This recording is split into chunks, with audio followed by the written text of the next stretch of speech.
From the studios of Farm Journal Broadcast, this is AgDay.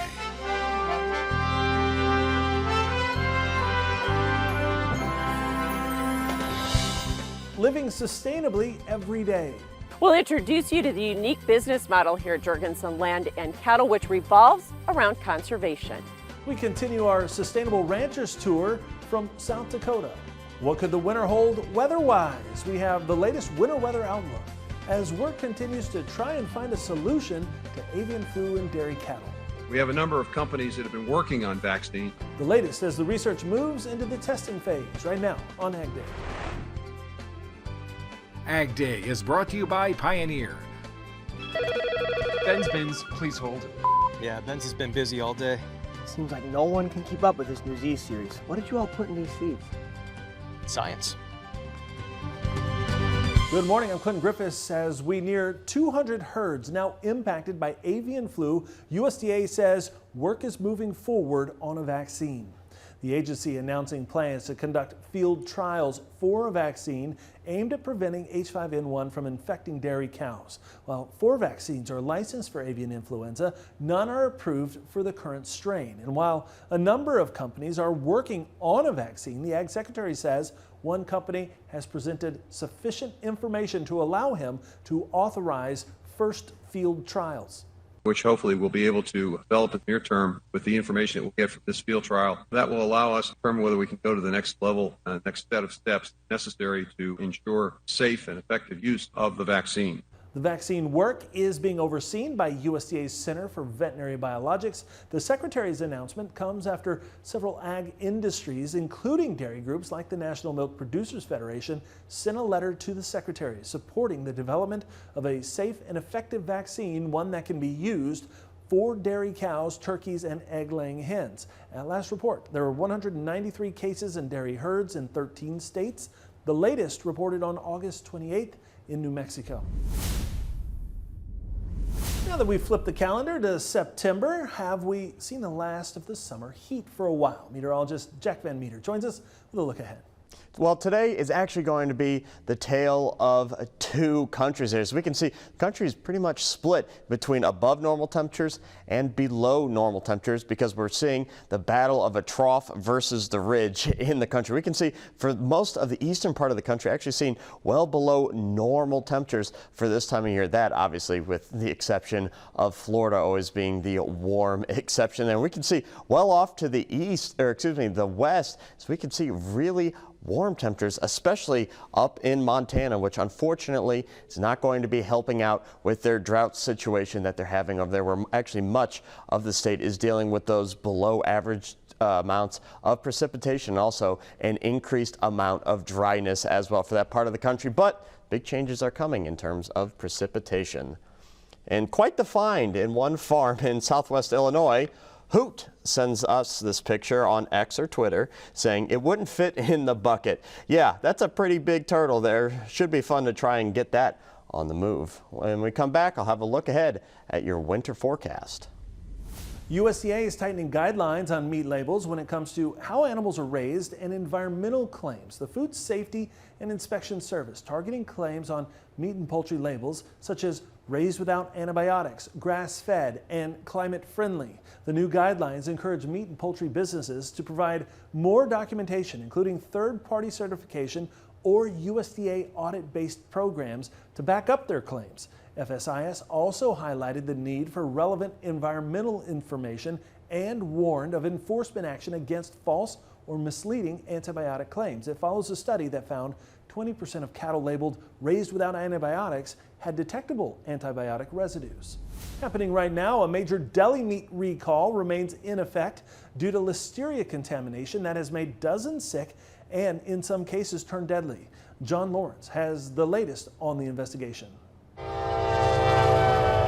Jarrett, Virginia, the epicenter of the largest listeria outbreak the U.S. has seen in more than a decade. Same. People losing lives for nothing. The source of the outbreak? Deli meat from this Boar's Head plant. The Department of Agriculture reports 69 non-compliances at that facility within the past year, where inspectors say they found mold, insects, both dead and alive, as well as puddles of blood on the floor. They've been around the clock working, I guess, trying to fix it up and settle the problem, but it shouldn't have been a problem to begin with. The U.S. Centers for Disease Control and Prevention says at least 57 people have been hospitalized in 18 states due to infection. 9 are confirmed dead. Boar's Head recalled more than 7 million pounds of its meats, primarily liverwurst, but also ham, sausage, bologna, hot dogs, and bacon. The company has paused production at the Virginia plant, saying in a statement, quote, "We deeply regret the impact this recall has had on affected families." Hopefully they get under control. Boar's Head officials also say they're working to prevent this from happening again. In the meantime, some retailers, like this one in Norfolk, are going elsewhere for now. Actually, we replaced it with some good premium meat. As things settles down and Boar's Head clears it up, yeah, we will use it again. I'm John Lawrence reporting. A Florida Republican senator is calling on John Deere to focus on retaining American jobs. It comes after the company cut over 2,000 jobs in the past year. Senator Marco Rubio sending a letter to John Deere CEO John May. In it, he expressed concern about the recent layoffs of over 800 workers in Illinois and Iowa and its plans to shift some manufacturing to Mexico. Now, Rubio also criticizing the company's stock buybacks last year, which he calculated as an average of $3.6 million per worker laid off. Now, John Deere, in a recent statement, saying the changes were being made due to reduced demand for products produced at facilities where there were layoffs, adding industry sales are expected to further decline in the back half of fiscal year 2024. Meanwhile, Democratic U.S. Representative Eric Sorensen of Illinois says he met recently with company officials and they told him no additional changes in workforce are expected. Grains and livestock markets ending last week in the green, but what will September hold? We'll discuss it coming up next. And later, we'll stop by a South Dakota ranch focusing on high-end genetics for a sustainable future.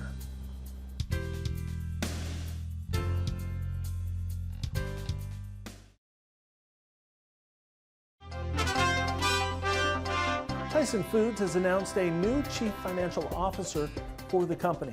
Kurt Callaway has served as interim CFO since June. He will now take on the job permanently. Callaway stepped in after the company's previous CFO, John R. Tyson, was arrested and charged with driving while intoxicated. That arrest taking place in Fayetteville, Arkansas in June. The company says John R. Tyson, who is the great-grandson of the company's founder and the son of its current chairman, remains with the company but on a health-related leave.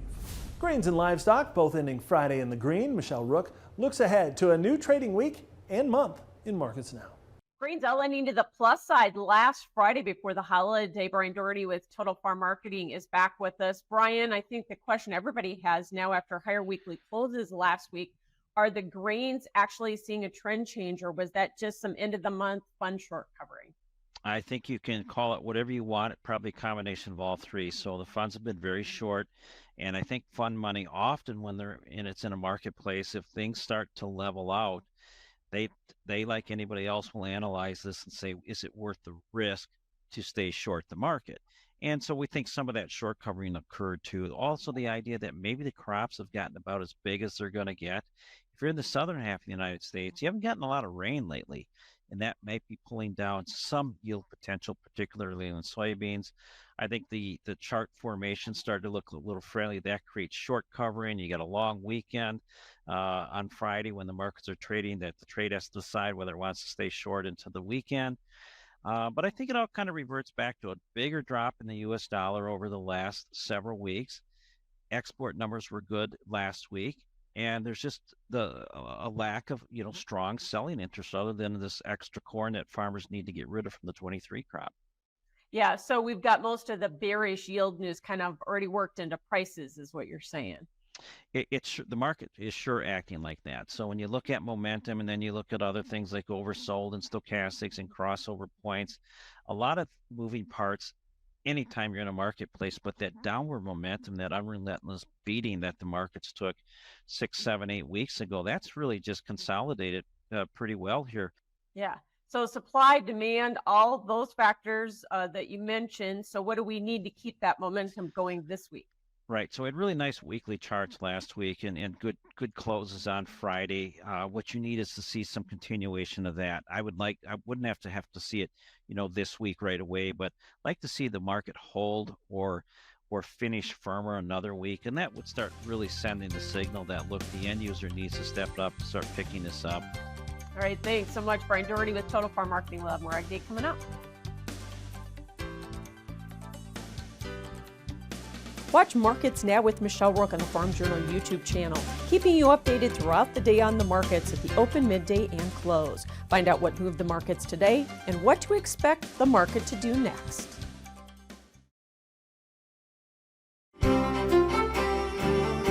Welcome back, and no, I don't have the wrong graphic up here. Actually, today I want to talk about our winter outlooks. We're going to look at precipitation first, and then we're going to actually transition into temperatures. But we're seeing big changes actually across all of the United States. Why is that? Because we're actually transitioning into a La Nina pattern here in the States. And what does that mean? Well, pretty much the exact opposite of the past few winters we've had, as that El Nino pattern has been setting in, and that is now shifting off. What we're seeing now in terms of precipitation is parts of the Midwest, Great Lakes, and Ohio Valley region will actually start to receive more amounts of precipitation than in years past.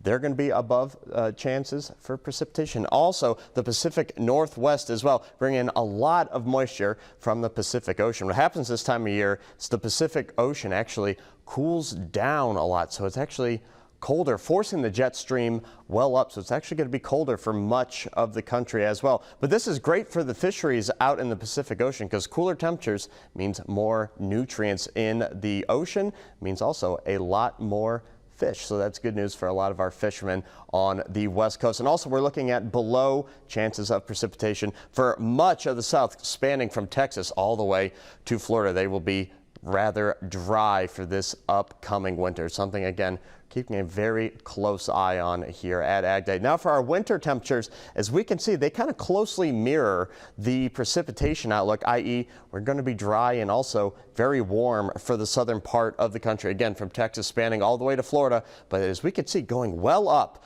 on the whole East Coast there, all the way up to Maine, being pretty cold up there. And also, we can see that the below average temperatures are going to be mainly reserved for where? The Northwest over there in Washington. We can see where we'll be pretty cold. Everybody else should be right around average for the winter time. So there's a quick look at our winter forecast. St. Cloud, Minnesota, high of 75 degrees, low of 55 degrees. Lovelock, Nevada, 92 degrees, low of only 51 degrees. And Meadville, Pennsylvania, 68 degrees, low of 45 degrees.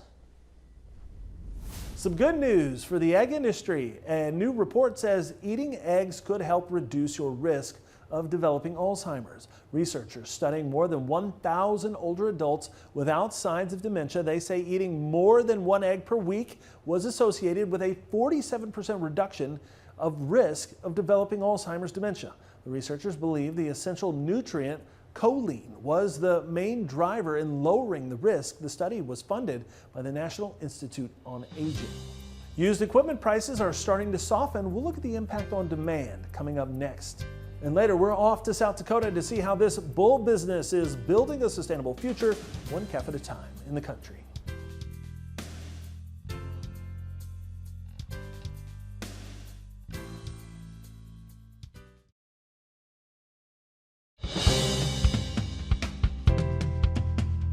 Machinery Pete has been telling you that prices on newer used equipment are starting to soften. But how is that impacting demand? Here's Pete. Well, folks, no question, auction sale prices have been softening here as 2024 has unfolded on large late model high horsepower tractors, especially in July and August. We've seen the rate of softening pick up a little bit. But I got to tell you, even with that happening, and understandably so with soft commodity prices, buyer demand for good condition pre-def tractors with lower hours, it's just as strong as ever. Now, we had a couple of examples recently, a red one and a green one, that really drove this point home. So on a farm auction August 23rd in Grove City, Ohio, by my friends at the Wendt Group, this John Deere 7930, now they were made I think from 07 to 11, It only had 900 hours on it, and it's over $190,000. Now, folks, that's the second highest auction price ever on a John Deere 7930. The only higher one was about a year and a half ago, back on March 24th of 2023, farm auction in Sioux Center, Iowa by Zomer Company Realty and Auction. And I blogged about this one. This was a real wowzer, a 2010 model. Only had 467 hours on it, went for $191,000 back a year and a half ago. So again, August 23rd, 7930 Grove City, Ohio, coming in close at $190,000. Now 3 days after that, on a farm retirement auction in Wayne, Nebraska by Creamer Auction Company, the Super Sharp Case IH MX245, which again, made right in that same area, kind of that 06 to 10, 11 range. This thing had 1,501 hours on it, so for $142,000, and that, my friends, is a record high auction price on an MX245 by $26,000. The previous high was $116,000. That was set over 10 and a half years ago, back in December of 2013 on an auction in Grafton, North Dakota. All right, thanks, Greg. Up next, selling seed stock to other cattle producers is their business. And they're doing it with a passion on sustainability. That story next in the country.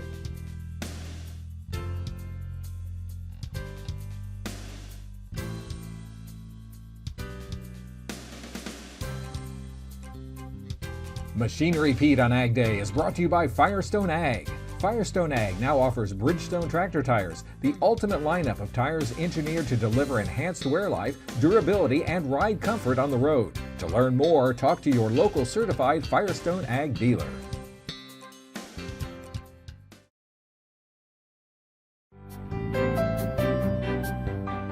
Ideal South Dakota was stop number 4 on the Trust and Beef Sustainable Ranchers Tour. And Michelle Rook takes us to an operation known nationwide for their purebred Angus bull business and for the use of climate-smart ag practices throughout their entire operation. Here at Jorgensen Land and Cattle at Ideal South Dakota, their success revolves around their unique and top-tier business model, which includes livestock, soils, and wildlife. But each of those pillars revolves around conservation. It starts with their 12,000 acres of cropland, which has been 100% no-till since 1991.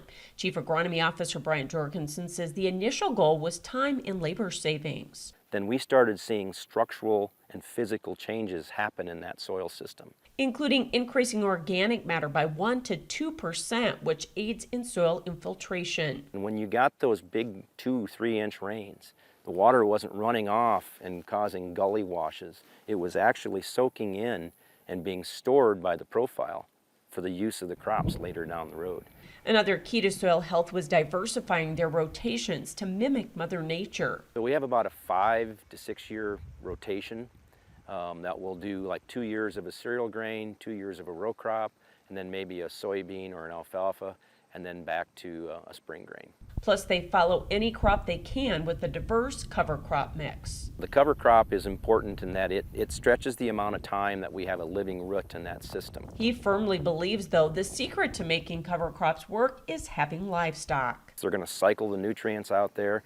They're going to be able to consume any of the carbon that we have out there. That's key when you're feeding the largest Angus bull herd in the country. However, the same soil health principles apply to grasslands. So CEO Nick Jorgensen says 7 years ago they adopted rotational grazing for their cow herd. It's been a growing focus for us that I think really has made a measurable difference in our pasture land's ability to carry cows and be resilient, in times of drought or other stress like that. Jorgensens are also leveraging technology to save labor and costs with virtual fencing. We can get very granular about where the cattle graze, when they graze there.